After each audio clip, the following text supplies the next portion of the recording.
The world is now generating zettabytes, that's 10 to the 21st power, or billion trillion bytes of information every year, and that number is growing with extraordinary speed.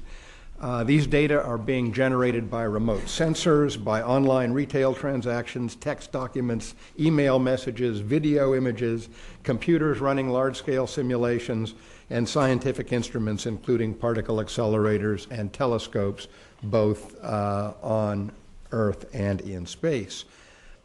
Although the private sector will clearly take the lead in developing big data-related products and services, the government can play an important role by supporting long-term R&D, investing in a big data workforce, using big data approaches to make progress on key national challenges, increasing access to the government's own data, and shaping policy on crucial issues such as privacy.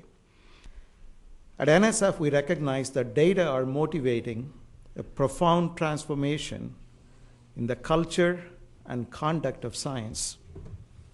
So we've seen that data increasingly serve as the primary driver for discovery and for decision making. The USGS collects big data. In fact, so much big data that we're in danger of drowning in data while starving for understanding. Today, the Department of Defense is placing a big bet on big data. We intend to change the game and plan to be the first to demonstrate and use autonomous and secure peer-to-peer systems across the full scope of military operations. For example, we are within sight of a new generation of systems that understand and interpret the real world with computer speed, computer precision, and human agility. We see a revolution emerging in harnessing and utilizing massive data in very new ways through data analytics and prognosis. The revolution beyond Moore's law lies in how we employ computation, how we employ that capacity, and the capability to use data that's being generated. And that's the big data challenge. Seeing farther and better has been a critical defensive capability since the dawn of time.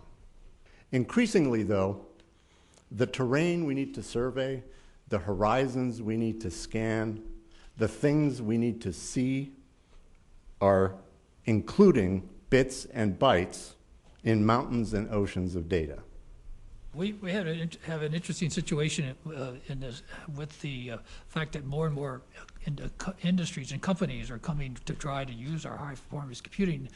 And it turns out our shortage is not high-performance computers, but it's high-performance people that can actually program these things.